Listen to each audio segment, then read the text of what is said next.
Les invito para que nos unamos juntos en esta meditación sobre este hermoso hecho que la Iglesia en el mundo entero celebra hoy. Estamos celebrando una cena que conmemora otra cena. Estamos reunidos para celebrar aquella cena que Jesús antes de su entrega a la muerte vivió con sus discípulos. Y en esa cena Jesús confió a su iglesia el nuevo y eterno sacrificio, banquete pascual de su amor. Así decía la oración que hice al comienzo. Un sacrificio y un banquete que son recordados y que son actualizados no solamente en esta cena, sino en todas las Eucaristías que se celebran todos los días y en todos los lugares del mundo. En un sitio tan hermoso como nuestra catedral o en una pequeña iglesia, capilla, veredal o de un barrio sencillo. Exactamente la misma cena. A mí me da por pensar que la cena que celebramos hoy, que recuerda otra cena, la de Jesús, no deja de ser un tanto desafiante y un tanto esperanzador también para nuestro tiempo. Un sacrificio nuevo y eterno, un banquete pascual de amor. Sacrificios vemos todos los días, vidas sacrificadas, sangre derramada de modo violento y criminal, asesinatos para perpetrar un robo, homicidios, lucha por territorios, sacrificios todos los días, como también el sacrificio de tantas personas entregadas en su familia y en su trabajo, capaces precisamente de renuncias personales por sus convicciones y sus compromisos. Sacrificios todos los días de uno y de otro. De cenas y de banquetes también se habla a diario. Entonces hay celebraciones conmemorativas, familias adineradas que hacen unos banquetes impresionantes despilfarrando lo que otros no tienen. Hogares que comparten diariamente la cálida y amorosa mesa familiar. Pero también hay familias donde cada día es más difícil comer juntos. Para unos los horarios no lo permiten. Para otros, qué cosa tan terrible, los teléfonos celulares impiden que en la misma mesa sintamos que somos una sola familia, porque cada uno está allá metido en su aparato celular, en la misma mesa, en la misma casa. Pero también hay hogares donde se come una sola vez al día, a veces 2 veces al día, y normalmente se come poco y se come mal, porque hay pobreza, porque hay alimentos que escasean y porque hay precios que suben. Y tenemos niños que comen muy mal, porque hay unas personas criminales y corruptas que se roban el dinero destinado para alimentarlos. Cenas, banquetes, comidas, todos los días, de todo tipo. Pero resulta que hubo un banquete único y un sacrificio único, el que nos reúne hoy para que lo celebremos. Como dice nuestra liturgia, el nuevo y eterno sacrificio, el banquete pascual de su amor. Jesús lo celebró y en esa tarde nos lo confió. Y lo hizo antes de entregarse a la muerte. Muchos de los banquetes y cenas que nosotros celebramos no son en víspera de una muerte, todo lo contrario, es porque hay un acontecimiento festivo que lo queremos celebrar, o sencillamente porque es el día a día donde nos encontramos para compartir el alimento y después continúa el trabajo. La celebración es muy importante. Se trata no solamente de un recuerdo conmemorativo de un hecho que efectivamente sucedió. Y quisiera que tuviéramos esto ya en el corazón. Se trata de un hecho de esos que tienen carácter fundador, de donde nace algo, un hecho fundador, y la celebración lo hace actual hoy. Lo que en ese momento sucedió se reitera hoy, no simplemente como un rito y una escenificación litúrgica, sino lo que ahí pasó, hoy vuelve a acontecer. Y la imagen que se me ocurre es esta: es como si nosotros nos sumergiéramos en un torrente de vida y nos remontáramos a la fuente, allá donde brota un torrente de vida nueva, y nos remontamos a la fuente precisamente para acoger la vida nueva que de allá brota y no deja jamás de brotar. Río arriba, torrente hacia arriba, para ir a la fuente. Y para ir a la fuente de tal manera que nos comprometamos para que ese hecho originalísimo y con lo que Él suscitó siga sucediendo hoy en la vida nuestra como comunidad creyente, en cada familia, en cada comunidad parroquial que celebra la Eucaristía, en cada persona que participa en la Eucaristía diariamente o periódicamente, incluso intermitentemente, ocasionalmente, pero para esa persona también este banquete está listo y está ofrecido. Celebramos una cena que recuerda otra cena, la de Cristo, pero a su vez esa cena de Jesús fue anticipada por otra cena muy antigua. Jesús celebró esa cena última cuando el pueblo judío conmemoraba la Pascua judía, que tenía precisamente lugar en una cena, en una comida. Era como celebraban los judíos la Pascua, en una cena. La Pascua judía había que celebrarla en el conteo de calendario que tiene el pueblo judío el primer mes, en el comienzo del nuevo año. Se trata de algo nuevo, se trata de un acontecimiento que es verdadero comienzo de algo nuevo. Y es comienzo porque es la finalización de una amarga experiencia de esclavitud en Egipto y el comienzo de una prometedora marcha hacia la vida libre. Eso era lo que celebraban los judíos. Un acontecimiento, como digo, de esos fundadores que dan lugar a un pueblo libre y no esclavo. Un nuevo comienzo que fue posible, ¿por qué? Fue posible gracias a la Pascua del Señor.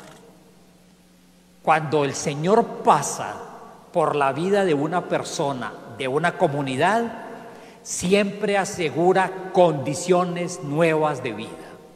No nos quepa la menor duda. El Señor no pasa por la vida nuestra como un desocupado que no tiene nada más que hacer y viene simplemente por ahí a curiosear y a perder el tiempo. Cuando Él pasa por la vida de una persona, de una comunidad, es para ponerle en condiciones de vida nueva, no para otra cosa. Siempre el paso del Señor será garantía de una vida liberada y libre de tantas esclavitudes que se multiplican y se diversifican permanentemente. El paso del Señor, eso celebraba esa cena de los judíos. Paso del Señor para crear de su pueblo esclavo un pueblo libre. El paso del Señor que atravesó el país de Egipto, que hirió a los opresores eliminando a sus primogénitos Y dice nuestro texto que acabó con los dioses locales, porque solamente Él es el Señor. Miren esto, paso del Señor que rompe cadenas, paso del Señor que destrona dioses, porque de la misma manera dioses nos inventamos todo el tiempo, y es un Señor que pasa rompiendo cadenas y destronando dioses. Y ese día debía ser celebrado como día de fiesta, día de memoria, en honor del Señor, de generación en generación. Eso celebraba Jesús, una antigua cena del paso liberador del Señor. ¿Y qué pasaba en esa cena? Se compartía y se consumía un cordero sin defecto. Se tomaba su sangre como un signo de pertenencia del pueblo y un signo de protección ante el ángel exterminador. Se consumía junto al cordero un alimento muy sencillo, un poco de hierbas amargas y un pan sin levadura, sencillo. Y la cena tenía que comerse deprisa, con los elementos necesarios. ¿Para qué? No para sentarse uno en la mesa durante horas y horas, sino para ponerse en marcha. Por eso el bastón, por eso la sandalia, la cintura ceñida lista para ponerse en marcha, porque es que la ruta de una vida libre es camino y uno tiene que estar listo para emprenderla permanentemente. Una cena hoy celebramos nosotros, que hace actual otra cena, la de Jesús, pero que a su vez fue preparada por otra cena, la cena del pueblo judío, celebrando el paso del Dios de la libertad y que lo pone en marcha como pueblo caminante. Eso hacía Jesús. Pero resulta que la cena que nosotros conmemoramos hoy, la de Jesús, es también la cena de una nueva Pascua. Ya no es el Dios del Antiguo Testamento que pasa hiriendo y matando a los primogénitos de Egipto, seres humanos y animales. No, es Jesús, el Hijo de Dios, el que pasa, el que va a vivir su propia Pascua. Y lo dice él, llega la hora definitiva, la hora de pasar de este mundo a su Padre, porque él vino de él y vuelve a él. Pero de manera particular, el paso de Jesús es el paso, hora pascual, en la cual ama hasta el extremo. Y eso es único en aquello que Jesús celebró. Como la cena pascual de los judíos, también hay alimento. Pero ahora ya no hay un cordero, o el cordero se convierte en pan. Y ese pan tomado, bendecido, partido y repartido es su propio cuerpo. Ese es el nuevo cordero pascual, un pan, pero que es un pan, el cuerpo de Jesús, que lo pone en nuestras manos. Como en la cena judía había una sangre, pero ahora es un cáliz tomado, bendecido y compartido con una sangre derramada, en la cual Jesús mismo lo dice, sella un nuevo vínculo de amor, vínculo irrompible. Un pan, un cáliz. Y en esa cena Jesús realiza un gesto novedoso, adicional, sorprendente, inesperado. Es un gesto que introduce novedad y que revierte y cambia muchas costumbres que los seres humanos tenemos. Muchos modelos de relaciones entre nosotros que son así férreas, pétreas, no se pueden mover para nada. Jesús introduce una nueva manera de relacionarnos. El Maestro y el Señor se despoja de su manto, se ciñe la toalla y se inclina para lavar y secar los pies de los discípulos. Es Maestro y ahora su cátedra no va a ser simplemente un escritorio. La cátedra de este Maestro es el servicio.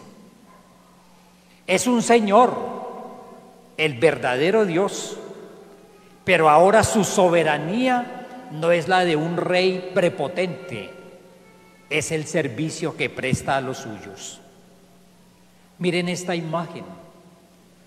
Jesús, el Maestro y Señor, no es uno de esos potentados que banquetean espléndidamente. No es tampoco una de esas personalidades que abundan en el mundo y que se consideran superiores a los demás. Mucho menos. Es un corrupto que trafica con el hambre de los necesitados. No. Jesús, el Maestro y Señor, es un servidor. Es un esclavo que se inclina para cuidar los pies. Pies cansados que necesitan refrescarse y descansar, incluso como los pies de Judas, pies sucios que transitan por calles perversas, criminales y homicidas. Todos esos pies son lavados. Ese es el Señor y ese es el Maestro. Una cena con un gesto nuevo, sorprendente, que los discípulos jamás podían esperar. El Señor que lava pies cansados y que lava pies sucios. Una cena, nos dice la oración de entrada, que es nuevo y eterno sacrificio y banquete pascual de amor. Sacrificio que no es, como sucedía en una época, sacrificio de seres humanos que eran asesinados para tratar de aplacar a los dioses, que de pronto se ponían bravos. No es eso. Es la acción más sagrada que Jesús pudo realizar. Eso significa la palabra sacrificio, realizar algo sagrado. Pero es la acción más sagrada que Jesús pudo realizar. ¿Cuál? Llevar su amor hasta el extremo, haciendo entrega total de sí mismo sin ahorrarse nada para sí, como sucedió ahí en la cena y como sucedió en la cruz, prácticamente desnudo, despojado de su manto, y ese despojo de la ropa, un signo de donación, llenando esta historia nuestra de pies cansados y de pies sucios, de una fuerza de amor que genera personas nuevas. Es un banquete pascual, el banquete de su amor. Una cena donde Él se entrega cuerpo y sangre, pan de vida, cáliz de alianza.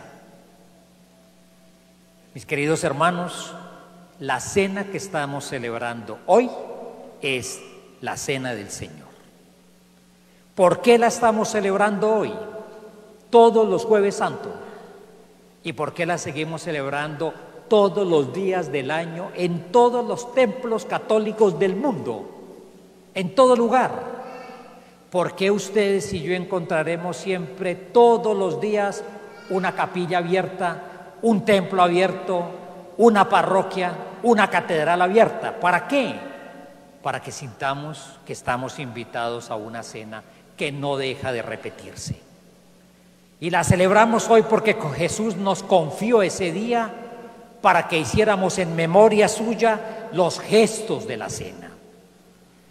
Nos confía hoy reiterar el gesto del pan, que es su cuerpo integrado. Nos confía hoy reiterar el gesto del cáliz, donde es una sangre de un vínculo de amor que nada lo rompe. Miren ustedes el testimonio tan hermoso de San Pablo según la segunda lectura. Desde el comienzo, la primera comunidad cristiana lo entendió así. Tenía conciencia de que había recibido una tradición del Señor, y una tradición que a la vez debía transmitir. Porque nosotros estamos celebrando esto hoy, porque la tradición que viene del Señor ha pasado de generación en generación y llega hasta nosotros. Porque la comunidad cristiana sabe que no vive de sí misma, es que no es un club, nosotros no somos un club. El Papa lo insiste todo el tiempo, no somos una ONG, no somos esto. Somos una comunidad creyente que vive no de sí misma, sino vive de Jesús, de su voluntad amorosa. Esta comunidad que ustedes y yo formamos es una comunidad que sabe que cada vez que come el pan y cada vez que bebe el cáliz, lo hace en memoria del Señor, proclamando su muerte, es decir, el don que hace de su propia vida. Es una cena, esta que celebramos acá, que nos vuelve a ofrecer el amor hasta el extremo de Jesús, que se comunica en el don de su propia vida. Esto acontece en esta cena. Esto acontece en todas las Eucaristías que se celebran todos los días del año en todos los lugares del mundo. Imagínense ustedes que está preparada todos los días una cena, que es una verdadera fuente de vida y nos corresponde remontarnos hacia ella. Jesús nos confió hacer memoria también de su gesto de servicio. El Maestro, Señor convertido en servidor, que lava y seca los pies, nos invita también a acoger ese gesto que Él realizó. Mire, yo quisiera decirlo de esta manera. Jesús no realizó ahí un gesto de cortesía. No es eso. Jesús no realizó ahí un simpático detalle que tuvo con los suyos. No es eso. Jesús no realizó un bonito gesto que uno colecciona dentro de tantos gestos amables que Jesús hizo. No, Él no hizo eso.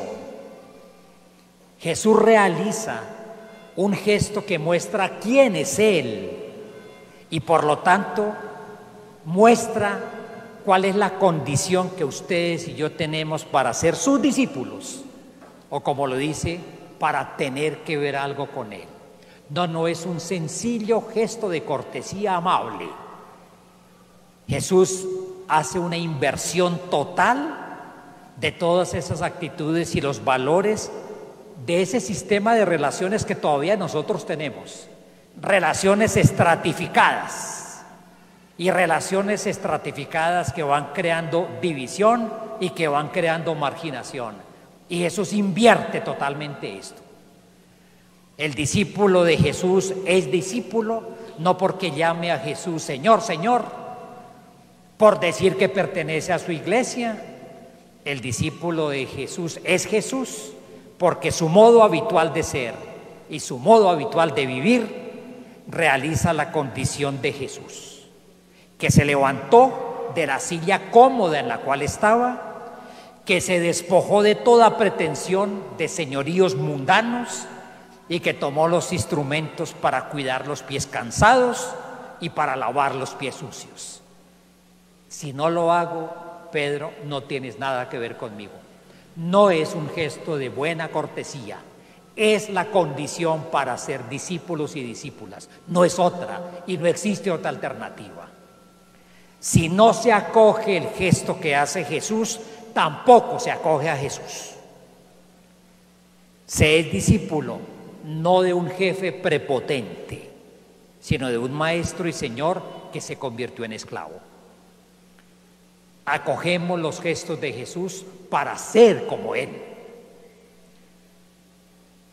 Cuando yo meditaba los textos bíblicos para esta meditación que les comparto, atrajo mi atención fuertemente una expresión de Jesús a Pedro. Este Pedro que rechaza el gesto de Jesús. Y Jesús, lo que hago ahora no lo comprendes todavía, lo comprenderás más tarde. Esa expresión de Jesús me hizo pensar en esto. mi querida comunidad aquí presente, que nos va siguiendo y acompañando por las redes, de verdad, ustedes y yo comprendemos lo que Jesús hizo. Si uno mira el Evangelio, descubre que la relación de Jesús con de los discípulos con Jesús estaba todo el tiempo cargada de incomprensión y de perplejidad. Estos pobres discípulos no salían del asombro y cada vez Jesús los sorprendía. Estos discípulos se movían en un mundo religioso muy marcado por sus comportamientos muy humanos. Y en esos comportamientos humanos había ambiciones, intereses personales, rivalidades entre ellos, cierto sectarismo grupal entre ellos, entusiasmos pasajeros de un día nomás. Qué hermoso amar a Dios un día, ¿no? Hermoso. Qué hermoso decir voy a ser cristiano un día. Entusiasmos pasajeros. Incluso esos discípulos manejaban una imagen de Dios que correspondía a todos esos sentimientos. Ambiciones, prepotencia, a todo eso correspondía. Y ese mundo religioso en el que vivían sus discípulos, Jesús comienza a desmontarlo. Miren, lo que hago lo entenderán más tarde. Sencillamente me afirmo yo, qué difícil es entender el amor. ¿O acaso se trata de entenderlo?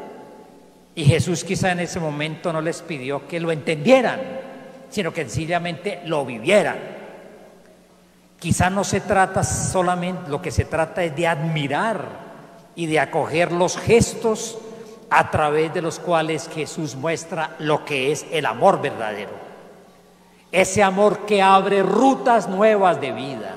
Por eso son rutas pascuales. Ese amor que abre rutas de una vida mucho más fraterna para cada persona y para toda la familia humana. Definitivamente, el amor hasta el extremo parece que no se puede comprender ni se puede aceptar tan fácilmente. Uno siempre pone límites al servicio y a la entrega con los demás. Normalmente hay límites. Sin embargo, fue lo que Jesús vivió. Y ese fue el gran regalo suyo a la humanidad. Y eso fue lo que Jesús nos confió. Nos corresponde reiterar el gesto de su amor total. Nos corresponde hoy y siempre, en memoria suya, reiterar la vida que se convierte en donación y en servicio. Y eso es lo que estamos haciendo hoy acá. Y de esta celebración tiene que nacer vida en ese sentido. Qué difícil fue para los discípulos entender a Jesús, confundidos y perplejos. Mis hermanos queridos, vuelvo a preguntarme, ¿ustedes y yo entendemos lo que Jesús hizo? ¿Celebramos la Eucaristía simplemente de cualquier manera?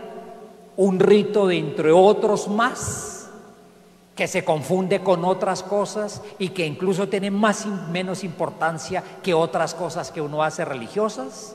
¿Comprendemos de verdad lo que estamos celebrando?